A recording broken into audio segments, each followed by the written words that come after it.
Hello বন্ধুরা, আমার আরেকটি নতুন ব্লগ নিয়ে আপনাদের সাথে চলে এলাম। ওই যে শ্বশুরমশাই দাড়ি কাটছে, আর আমি সব সবজি সকাল সকাল ফ্রিজ থেকে বার করে নিয়েছি। আজকে আমার ডিউটি ছুটি, তাই আরাম করে রান্না করব। ছুটি মানে ওই হলো, রান্নাটা আরাম করে করব, খাবো দাবো ঘুমাবো একটু, ব্যাস ওইটুকুই। ওটাই মনে হয় অনেক রেস্ট। আর ছেলের সাথে একটু টাইম দিতে পারবো ছেলেকে, ওটাও ভালো লাগে। তো সব কিছু সবজি বার করে নিয়েছি। এই দেখুন কাঁচা আম এনেছে। কাঁচা আমটা এই মানে এই প্রথম আনলো আমাদের বাড়িতে। তো খুবই সুন্দর, ভাবলাম একটু আমটা সেদ্ধ করে শরবত বানাবো। তো হয়ে উঠলো না মানে হয়নি সারাদিনে। তো যাই হোক, আমি সবজিগুলো কেটে নিয়েছি। এদিকে লাল শাক কেটেছি, ঝিঙে কেটেছি, ঝিঙে দিয়ে আমি বানাবো আজকে খসলা। আর এদিকে কচি কুমড়োটা আলু দিয়ে তরকারি করছি। আর এদিকে লাউও কেটে নিয়েছি, লাউটা তরকারি করব লাউটাও। আর লাউটা কেন কেটেছি, সেই মানে লাউটা দিয়ে একটা জিনিস বানাবো। আর এদিকে ডাটা দিয়ে করে নিয়েছি। অনেক কিছু রান্না করব আজকে, যেহেতু ছুটি, বেশ ভালোই লাগবে রান্না করতে। আর আমার না রান্না করতে খুবই ভালো লাগে, মানে খুব পছন্দের একটা কাজ। আর এই দেখুন কুচো চিংড়ি এনেছে, ওটার জন্য লাউটা কেটেছি। ওটা একটু লাউ দিয়ে করব, বেশ সুন্দর টেস্ট লাগে। অনেক দিন আমরা কুচো চিংড়ি খাইনি, আর বেশ অনেকটাই এনেছিল, তাই অল্প লাউ কেটেছি, তো তাই অর্ধেকটা রেখে দিলাম। অনেকটা হলে ভালো লাগবে না, মুখে লাগবে, তাই এরকমভাবে করব আজকে। সেই জন্যই একটু বের করে নিলাম যতটা প্রয়োজন। আর এই দেখুন খসলাটা বললাম, ওই ঝিঙেটা কেটেছি, ঝিঙে দিয়ে খসলা ভাজা করব। আজকে নতুন নতুন রান্না করব, বেশ সুন্দর মানে রেসিপিগুলো হবে। তো পুরো ভিডিওটা দেখতে থাকুন, আপনাদের সঙ্গে যতটা পারি আমি অবশ্যই শেয়ার করব। তো এই জন্য চিংড়ি মাছটা ধুয়ে নিয়েছি প্রথমে, তারপরে নুন হলুদ মেখে রেখে দেবো, একটু নুনটা ঢুকুক, তারপরে রান্না বসাবো। আর এটা নুন ঢোকার কোনো মানে কিছু নেই, ছোট্ট ছোট্ট মাছ তো একদম। তো এই জন্যই ভাবলাম যে একটু মেখে রেখে দিই যতটুকু টাইম পাবো। আর এদিকে খসলাটাও এখনও ধোয়া বাকি আছে, জল দিয়ে ভিজতে দিয়ে রেখেছি। ছোট ছোট ছালগুলো মানে খয়েরি কালারের পুরো খসলাটা থাকে। আপনাদেরকে আগের ভিডিওতে দেখিয়েছি, যারা আমার ব্লগ দেখেন তারা অবশ্যই জানবেন। আর পরে আবার আরেকদিন দেখিয়ে দেবো। আর এদিকে তরকারিটা বসিয়ে দিয়েছি, কচি কুমড়োটা দিয়ে না তরকারিটা খুবই সুন্দর স্মেল উঠছে একটা, মানে একটু আমি রাঁধুনি দিয়ে দিয়েছি ফড়ং দিয়ে, বেশ সুন্দর গন্ধ লাগছে, পুরো রান্নাঘরটা একদম সুন্দর গন্ধ হচ্ছে।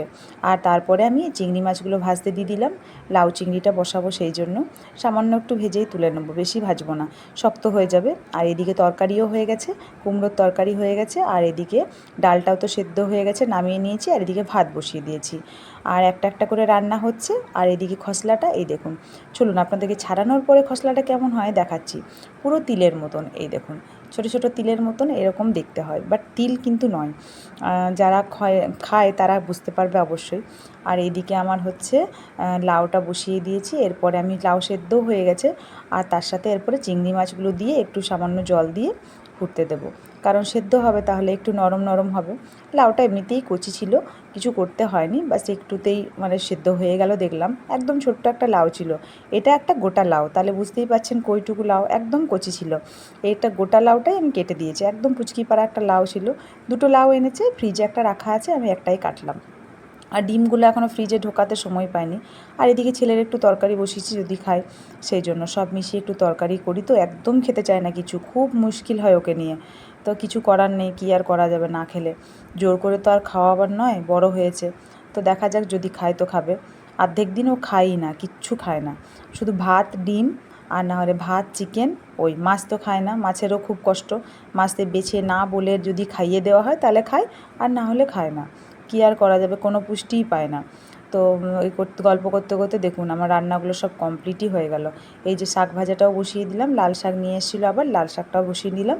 আর চলুন আপনাদেরকে চিংড়ি মাছের তরকারিটাও, এই যে লাউ দিয়ে হয়ে গেছে, কী সুন্দর দেখতে হয়েছে না, খেতেও কিন্তু খুবই সুন্দর হয়েছিল, একদম খুব সুন্দর টেস্ট হয়েছিল। তো আর বাকি আছে আমার এই যে ঝিঙে দিয়ে খসলা দিয়ে ভাজা। ঝিঙেটা সামান্য একটু নুন হলুদ দিয়ে সেদ্ধ করে নিলাম, কাঁচাটা মানে এই ঝিঙে তো একদম নরম, সেদ্ধ করে নিলাম। আর এরপরে ভাজা করতে দিয়ে দেবো। তার জন্য আমি একটা তাওয়া বসিয়ে নিয়েছি, কড়াইতেও হতো, বাট একবারেই সবগুলো একসাথে দেবো বলে তাওয়াটা বসিয়ে নিয়েছি। তবে আমি একটা ভুল কাজ করেছি, এই তাওয়াটা না বসিয়ে যদি ইন্ডাকশানে ওই তাওয়াটা বসাতাম, তাহলে কিন্তু একটুও লাগতো না। মানে ভুল করে বসিয়ে ফেলেছি যখন, তখন ভাবলাম করেই নিই। কিছু করার নেই, সেই জন্য বসিয়ে নিয়েছি। একদম অল্প আঁচটা করে একে একে সবগুলো দিয়ে দেবো, তারপরে ভেজে তুলে নেব। আর খয়েরি রঙের হবে পুরো ভাজাটা, খেতে না একদম মানে কি বলবো, অসাধারণ লাগে একটা, মানে টেস্টটা একদম আলাদাই টেস্ট, মানে আলাদা লেভেলের টেস্ট।